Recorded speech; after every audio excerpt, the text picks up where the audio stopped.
In this set of notes, we're going to be looking at sequences, and this section corresponds with section 2.2 of the textbook.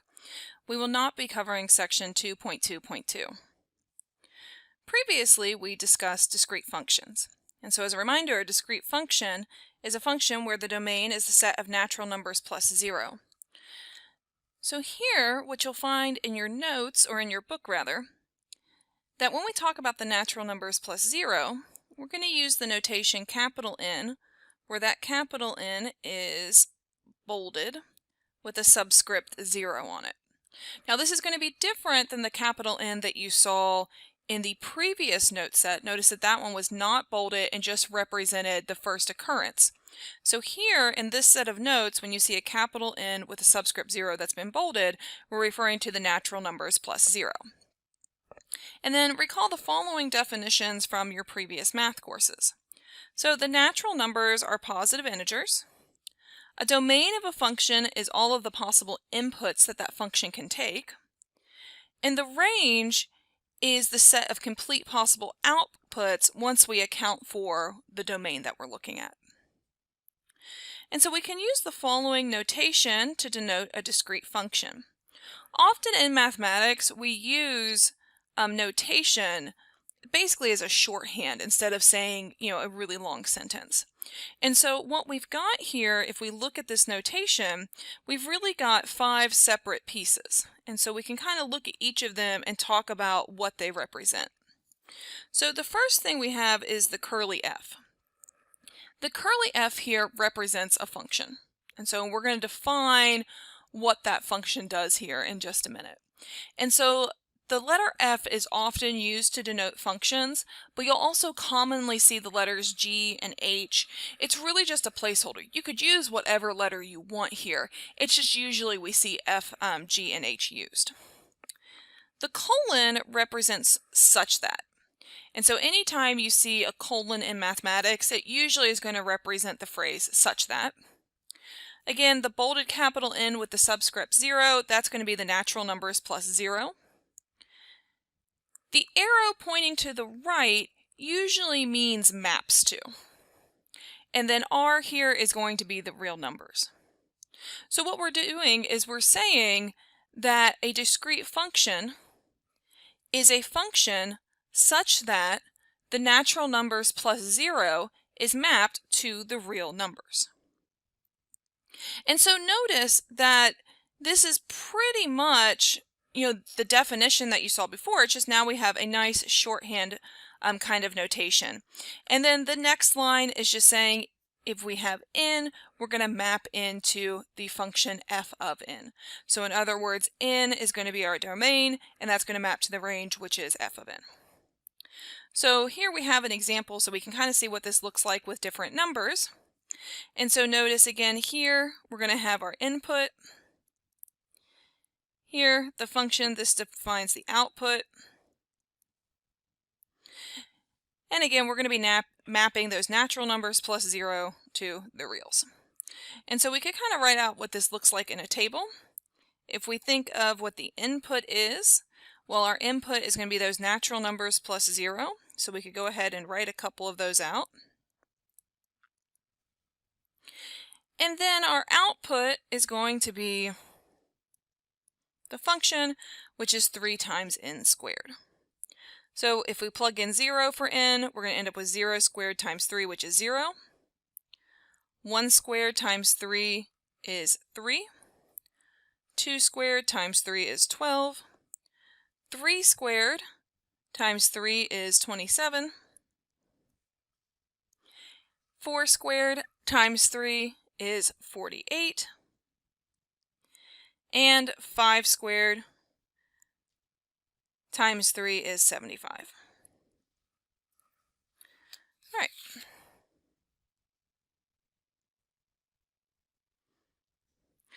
So next, what we're going to do, sorry here, it jumped to the bottom on the notes for me.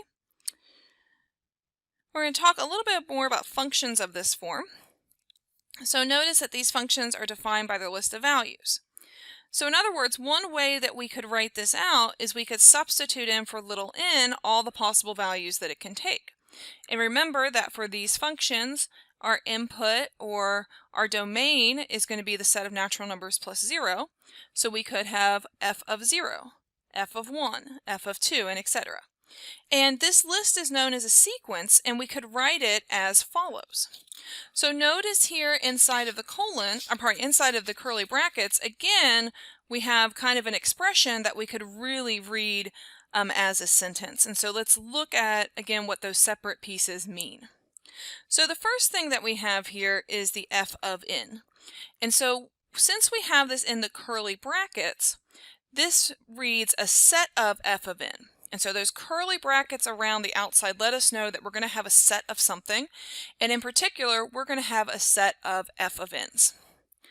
And then again, just like before, we've got the colon, which reads such as n, which is just the placeholder for what can go inside of this function. So such that n is included in the set of integers plus 0, or the natural numbers plus 0. And then so by going with that, this symbol right there means is n, and then again, we've got those natural numbers plus 0. All right, so more generally, we can write this as follows. We can let f of 0 be represented by a0, f at 1 be represented by a1, f of 2 be represented as a2, and so on.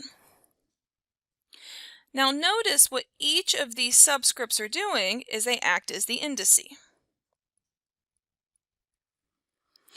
And so alternatively, we could write the set as follows. We could have the set of all an such that n, or the indices, are included in capital N sub 0. Or you'll often see them just written like this. And one thing that's important to note here is since we have the indices here, is that the order is going to matter. So for example, if I had the set 1, 2, 3, and the set 3, 2, 1, these are two distinct sets. Because notice in the first one, a sub 0 is equal to 1, but in the second one, a sub 0 is equal to 3. So order, when it comes to a sequence, is important. So the question is, how do we define the terms in these sequences? And there's two common methods. We could either write out a formula, or we could write a recurrence equation. And so a recurrence equation allows one term of a sequence to be calculated from the previous term. So notice, in other words, what we saw in the last section. So let's look at an example here where we have it defined by a formula. So here we're going to have a sub n be equal to the square root of n. And then here are going to be the possible values that n can take. So notice here that the indices do not start at 0. So when we define one of these sequences, we don't have to start at 0. We can start somewhere further along. And often that's going to be important because it may be that the function you're using isn't defined at 0, and we'll see some examples of that. So you don't want to start your indices at 0 in that case. So notice here, if we're going to look at the values that the sequence can take, so notice that the first value in the sequence is going to take the value square root of 4, and then we're going to have square root of 5, square root of 6, square root of 7, etc. Sorry about that. I don't know why my computer is doing this. Bear with me here. We'll get back to the correct page.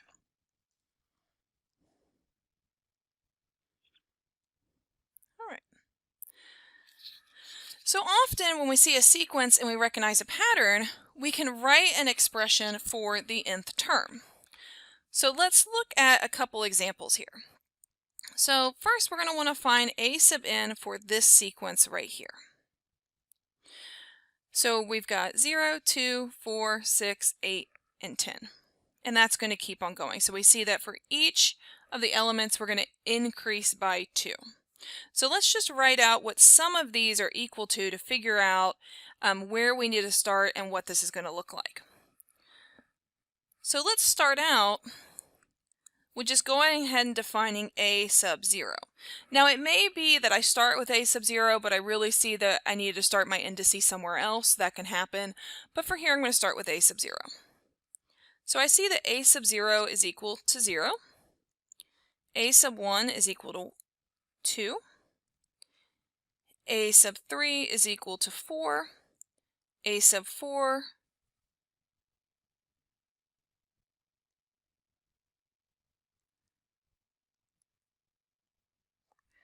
is equal to 6. Oh, sorry, I skipped one here. I was going to say I thought I did. That should have been a sub 2, a sub 3. That looks much better. Is equal to 8, and a sub 5 is equal to 10. And so now the question is, can we find a pattern between the indice and the value? And here we can see that the value is always twice the value of the indice. So in this case, we have that a sub n is equal to 2n, where n is going to be equal to 0, 1, 2, 3, 4, 5, etc. Now what about for the next one? Well, the next one, we've actually seen this one before. So we have 0, 2, 4, 8, 16, 32. In other words, we have the power of 2's. So in this case, a sub n is equal to 2 to the n, where again, n is equal to 0, 1, 2, 3, 4, and so on. Now suppose instead that you had the sequence 8, 16, 32, and so on. Well, the only thing that would change here, we would still have the a sub n would be equal to 2 to the n, but in this case, we wouldn't want to start our sequence at 0 for the indice. Here, we would want to start our value, which corresponds to the power of 2, which is equal to 8. So in other words, 3, 4, 5, and so on. Right? Now the next one says find an explicit formula for this sequence. Now this one's a little bit trickier. We're going to break this into pieces. So the first thing to notice here is notice that we're alternating between negative and positive numbers. So almost any time that you see a sequence that's alternating between positive and negative numbers, you're going to have a negative 1 to the n in the formula. And so let's see why that is. So let's just write out what the values of negative 1 to the n would look like. So here, if we kind of make a little table here, notice when n is equal to 0, well, any number to the 0 power is equal to 1. When n is equal to 1, we have negative 1 to the 1. So we have negative 1. When n is equal to 2, we have negative 1 squared, which is 1. When n is equal to 3, we're going to have negative 1 again. So notice that this value is going to oscillate between negative 1 and 1, which is exactly what we see here if we look at the sign of the numbers. So we know we're going to want a negative 1 to the end. So next, let's focus on the 0, 1/2, 1/4, 1/8, 1/16, and 1/32. Notice here that this looks very similar to what we saw before, but now instead of having 2 to the n, we have 1 over 2 to the n. So what this tells me is that a to the n is going to be equal to negative 1 to the n. That's what's going to change my sign, times 1 over 2 to the n. But we can rewrite this. Notice this is equal to negative 1 to the n times 1/2 to the n, which is equal to negative 1/2 to the n.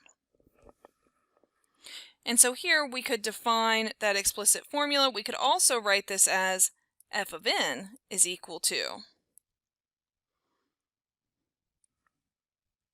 oh, there should be a negative in there. I just realized I missed that. Is equal to negative 1/2 to the n. All right, so the next thing we're going to do is we're going to talk about the idea of a limit.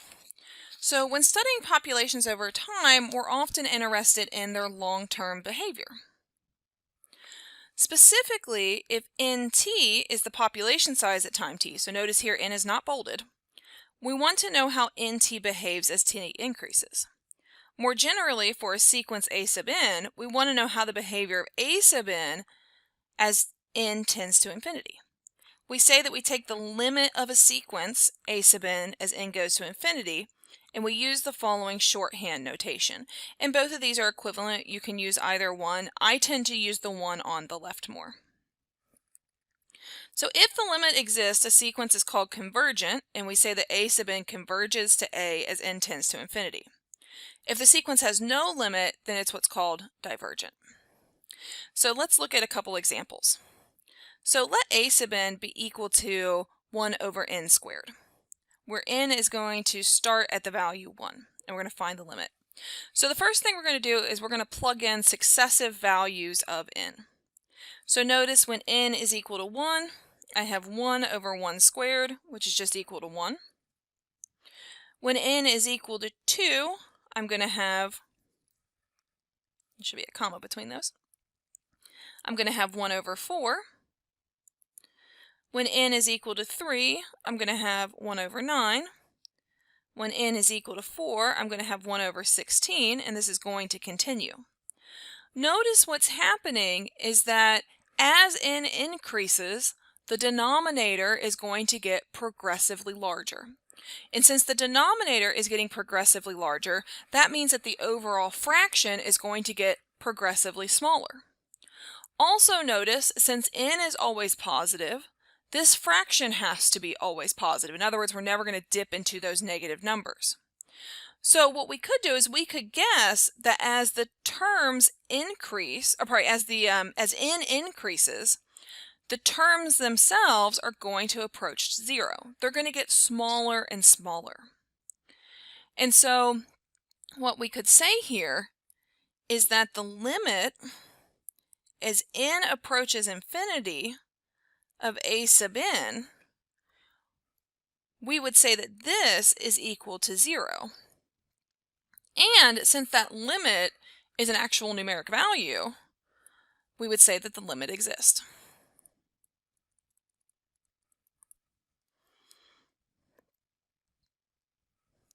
Looking at the next example, we've got a sub n is equal to n squared. And now n is going to be equal to 0, 1, 2, 3, 4, and so on. So again, we can look at the successive values, or we can plug in successive values of n and see what the different terms equal. So when n is equal to 0, we're going to have 0 squared, which is 0. 1 squared is 1. 2 squared is 4. 9, 16, and so on. So notice now, as n increases, those values are just going to get larger and larger and larger. So since the terms are just getting larger and larger, what this tells us is that the limit as n approaches infinity of a sub n, that's going to be equal to infinity. And so in this case, since we're not approaching, a single value here,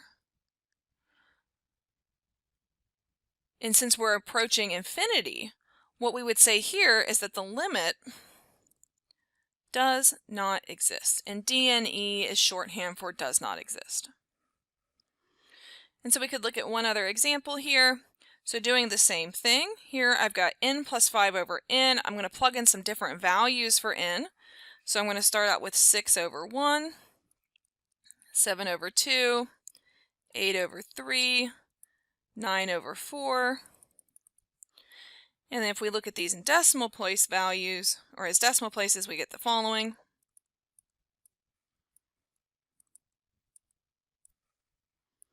And so we can see just starting out here that these are getting progressively smaller. And so it's reasonable to think that, these aren't going off into infinity. They are getting progressively smaller. But the question is, what value are they tending towards?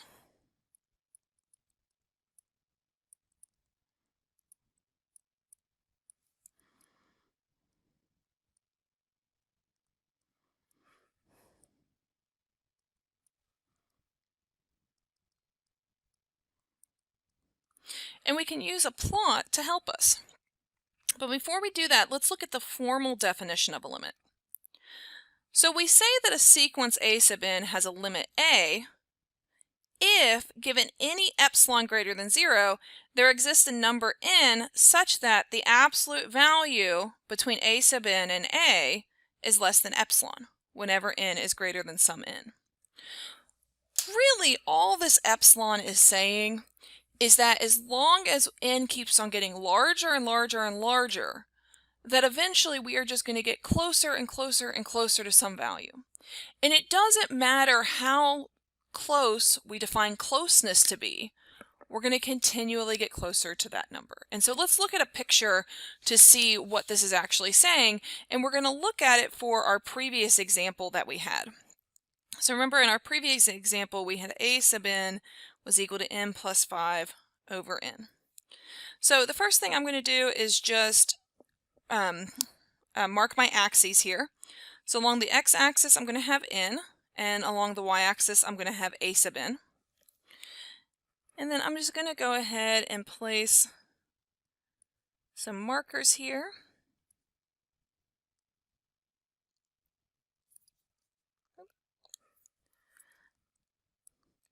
So along the x-axis, each of the tick marks, I'm going to have that represent a space of 1. And then along the y-axis, I'm actually going to have every 2 tick marks represent a space of 1. And this is just a choice I'm making on how to visualize this. Of course, there are other ways to label this as well. All right, so let's go through and actually mark some of these values on our plot, and I've got a table down here at the bottom to help us. So when n was equal to 1, A sub n was equal to 6. When n was equal to 2, we had 3.5. When n was equal to 3, we had 2.66.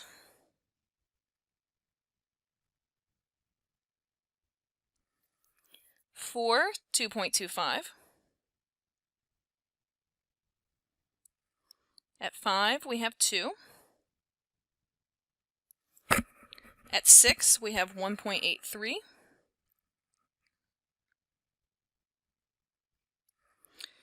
Seven, 1.71. 8, 1.625.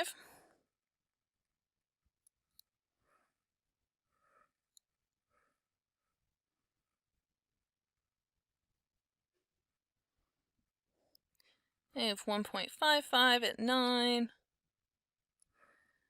And then we have 1.5 at 10. And we could keep on going. So just to kind of help us out here, the lowest value, or probably the highest value we've got along the x-axis here is 20. So notice if we had 20 plus 5 divided by 20, this would be equal to, we would get 1.25. So we can see that this continually is decreasing. And if you were to take this out even further, what we would see is this is actually going to get closer and closer and closer to the number 1.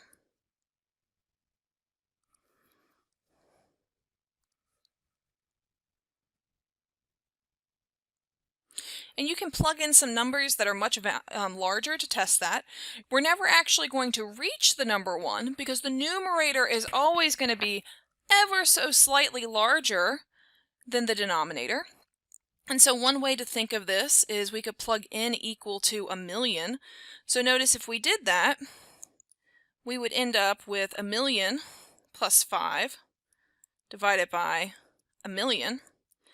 And so of course, the numerator is slightly larger, so it's just going to be a little bit above 1, so it's never actually going to reach 1, but it's going to get very, very close. And so when we talk about the definition of a limit, essentially what we're doing is if the limit approaches as it does 1 in this case, what that epsilon is doing is saying you can place an arbitrary bound around 1, and no matter how small you set that arbitrary bound, eventually, if we make n large enough, we're going to get inside of that bound and we're never going to leave it. And it doesn't matter how small I make that bound around 1, eventually I will get inside of it and I will never leave. And so that's really all the epsilon is saying, is it's saying that we can just get very, very, very close to 1. And the larger I make n, I'm going to keep on getting ever so closer. I might never actually reach 1, but I am going to get very, very close to it. And it doesn't matter how we define very close, I will eventually get there.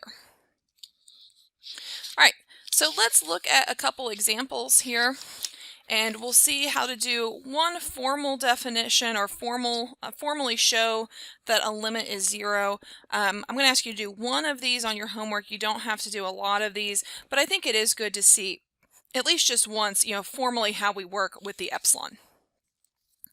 So here we're going to show that if a sub n is equal to 1 over n squared, we're going to show here that the limit is equal to 0. And here I should mark out, notice that I've got n starting at 0, but if we have n squared in the denominator, obviously we can't plug a 0 in there. So really I'm going to mark out that 0, and we're going to start this here at 1. Change my pen color here, bear with me. All right. So before we show this for an arbitrary epsilon, let's just see how we would do this if we selected epsilon equal to 0.04. You won't have to do this section for your homework, but I think it is good to see how we would manipulate this if epsilon was known, and then it's easy to see what we do when epsilon is arbitrary or unknown. So notice what we're saying here is that if we want to show that the limit of 1 over n squared is equal to 0, we're going to look at the absolute value of the difference between 1 over n squared and 0. So that's why we have the minus 0 here. It's the exact same idea as up here in this plot where we were looking at that band compared to 1. It's just here the limit's 0, and so that's why we're doing 0. And we want to see if at some point this is going to be less than epsilon, which is 0.04, whenever we get larger than some n.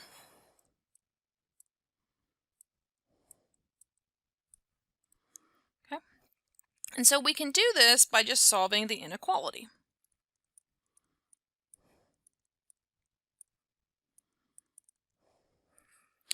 So to solve this, notice we have minus 0, so really we could just write the absolute value of 1 over n squared, and we have that that's less than 0.04. But n is always going to be positive, so we can drop the inequality, or probably not the inequality, but the absolute value sign. And so then this suggests that n squared is going to be greater than 1 over 0.04, so in other words we just inverted it.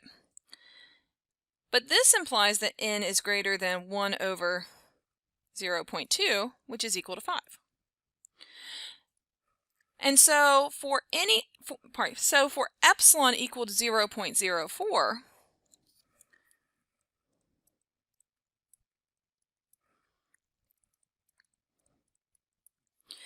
we know that 1 over n squared minus 0 is going to be less than epsilon when n is greater than 5.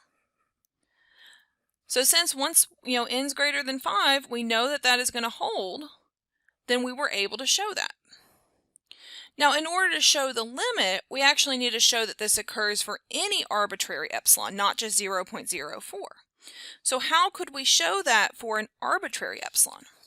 Well, it ends up that we're going to do the exact same thing. We're going to start by solving that inequality. And so if we start with the inequality, we have 1 over n squared less than epsilon. And again, just like before, we're going to drop the absolute value signs because n is always positive, so we're able to do that. So this suggests that 1 over n squared is less than epsilon. But this suggests that n squared is greater than 1 over epsilon, again by doing the inversion and flipping the inequality. And so therefore n is greater than 1 over epsilon squared. So hence, for any epsilon that we pick, if capital N is equal to 1 over epsilon squared, then we know that the absolute value of 1 over n squared minus 0 is going to be less than whatever that epsilon is. So notice it's going to hold for any epsilon we could think of. We could make that bound so small that it's equal to 0.00001. And this would still hold. It's just we recognize that the smaller epsilon gets, we know we're going to need a bigger n before we can get there. And so this is whenever little n is bigger than that big N that we set. And therefore, the formal definition is satisfied.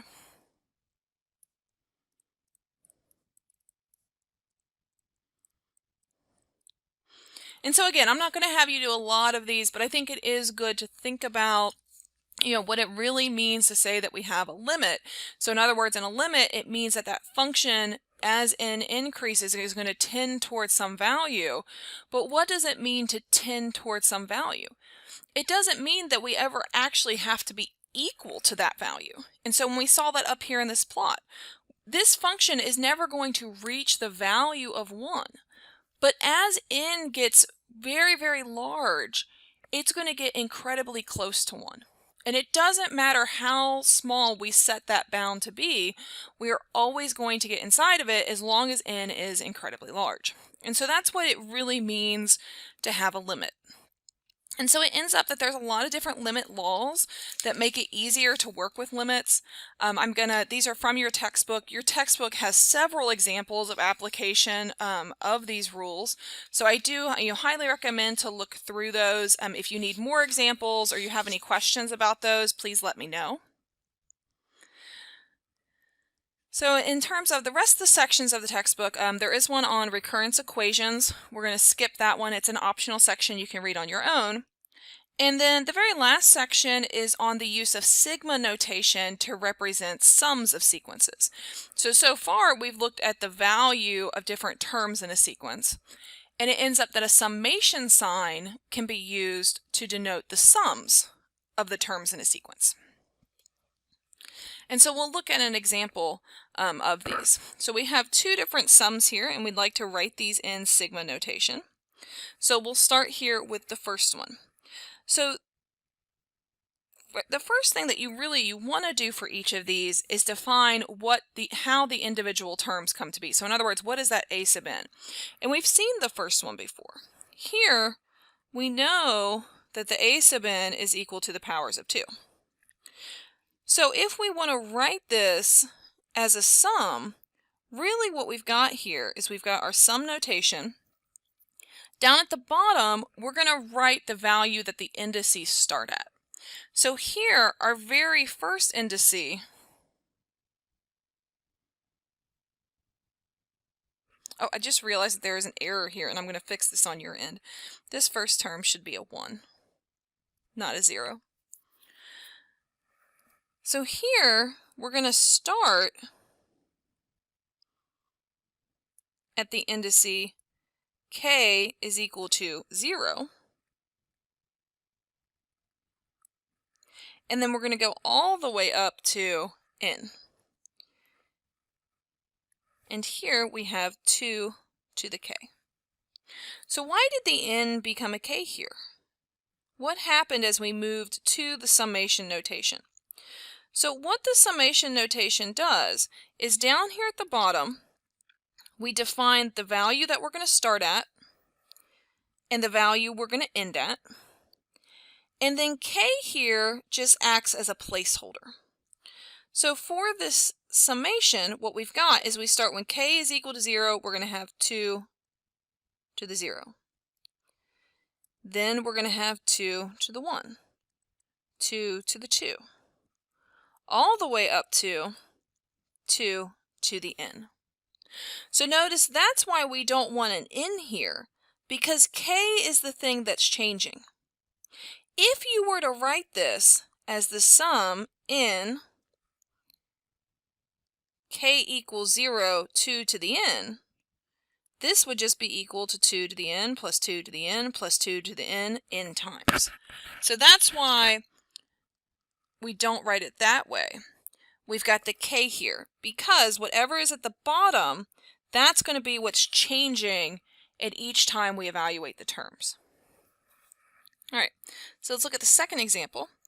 Now the second example is a little bit tricky because we might not immediately see what's happening. So it might be a good idea to write out what the terms are and then try to manipulate them to see if we can figure out how they're changing. So here I've got 3 different terms.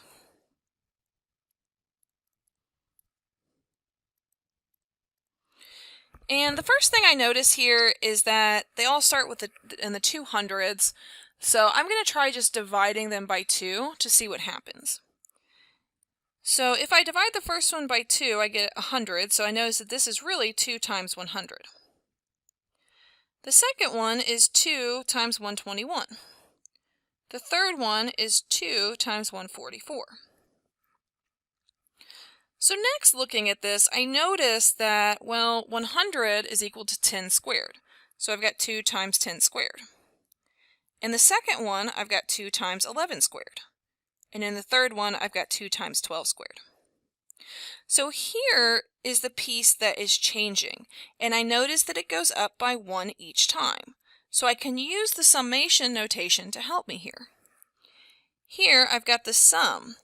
My first value is 10, so I want to start my k at 10, and it's going to go up to 12. Now, inside of the square root, so I've got the square root of, the 2 stays constant. Again, the value that's changing, I'm going to denote that with a k, and then squared. And so that's how we could write the second one as a summation. So that's going to conclude this set of notes. As always, if you have any questions or you need additional examples, please let me know.